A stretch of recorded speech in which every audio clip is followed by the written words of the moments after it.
Hello everyone, কেমন আছো সবাই? সবাই আশা করি খুব খুব ভালো আছো। তো আমি আবারও একটু নতুন ব্লগ নিয়ে চলে এসেছি তোমাদের সামনে। দেখো, স্নান টান ছেড়ে আমি চলে এসেছি ফুল তুলতে। আচ্ছা, তো পুজো দেবো আজকে আমি। আমার বাবা পুজো দিয়েছিল কদিন, তো আজ আমি পুজো দেবো। দেখো, ফুল তুলতে যাচ্ছিলাম। অনেক গাছের মধ্যে দিয়ে যেতে হয় ফুলটা তুলতে।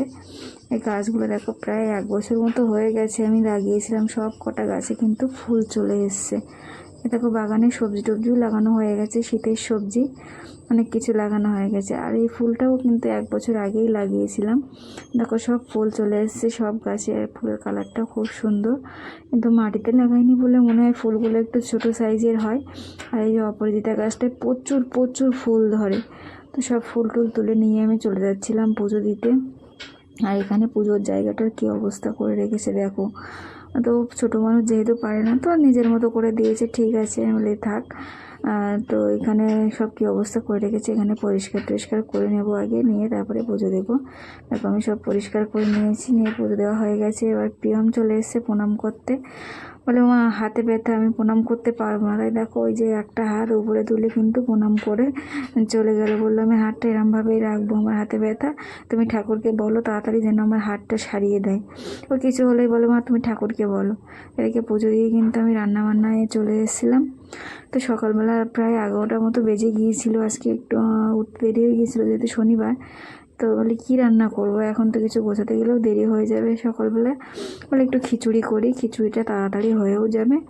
আর প্রিয়মও খুব পছন্দ করে। আর আমাদের তো যেটাই হবে সেটাই চলে যায়, আমাদের আবার পছন্দের কি সবই চলে যায়। এখানে এই দেখো, আমি খিচুড়িটা কিন্তু বানিয়ে নিচ্ছিলাম। তো এই ডাল চালের খিচুড়িটা কিন্তু খুব টেস্টি হয়। আর এদিকে আমি রান্নার ভিডিও একটা বানিয়েছিলাম খিচুড়ির, তো সেই রেসিপিটা অবশ্যই দেবো। তো সেই জন্য কিন্তু আমি এইভাবে থালার মধ্যে করছিলাম, এটাকে সাজিয়ে নিচ্ছিলাম আর কি। আমি রান্নার ভিডিওটা বানিয়েছিলাম বলে। আর এদিকে দেখো, ডিম সেদ্ধ ছিল খিচুড়ির সঙ্গে। রান্না খাওয়া দাওয়া হয়ে গেছে সকালে, খেয়ে এবার আমি একটু এসেছিলাম বাইরের দিকে হাঁটতে, বাগানের দিকে একটু এসেছিলাম। এই যে আমার মাথার উপর দেখতে পাচ্ছ একটা কত বড় কলার কাঁদি পড়েছে। তো ঘুরে টুরে বাইরের দিক দিয়ে আমি চলে এসেছি। এবার আবার দুপুরে রান্না করতে হবে। বলে, সারাদিন এই কাজ, খাও আর রান্না করো, খাও রান্না করো। এদিকে প্রিয়মের আবার ফল খাওয়ার টাইম হয়ে গেছিলো। তো ফলগুলো আমি কেটে নিয়েছি, নিয়ে এদিকে আমি রান্না করব। আজকে রান্না আছে কাঁচকলা আলু দিয়ে মাছ হবে, আর হবে কুমড়ো। কুমড়োটা আমাদের বাড়ির কুমড়ো। তো এটা কাটা ছিল, আমি কাল রান্না করব বলে কেটেছিলাম, কিন্তু কালকে আর রান্না করা হয়নি যেহেতু। তো ওটা আমি আজকেই রান্না করছি কুমড়োটা।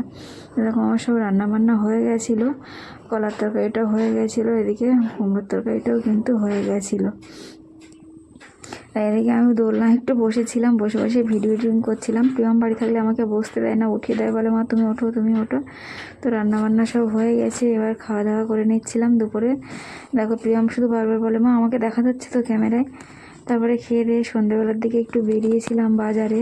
তো ওর স্কুলের প্রোগ্রাম আছে, তো ওরই কিছু জিনিস কেনাকাটা, বাজার থেকে চলে আসলাম। তো আজকের ব্লগটা আমি এখানে শেষ করছি। সবাই ভালো থেকো, আবারও একটা নতুন ব্লগে দেখা হবে তোমাদের সঙ্গে। Thank you.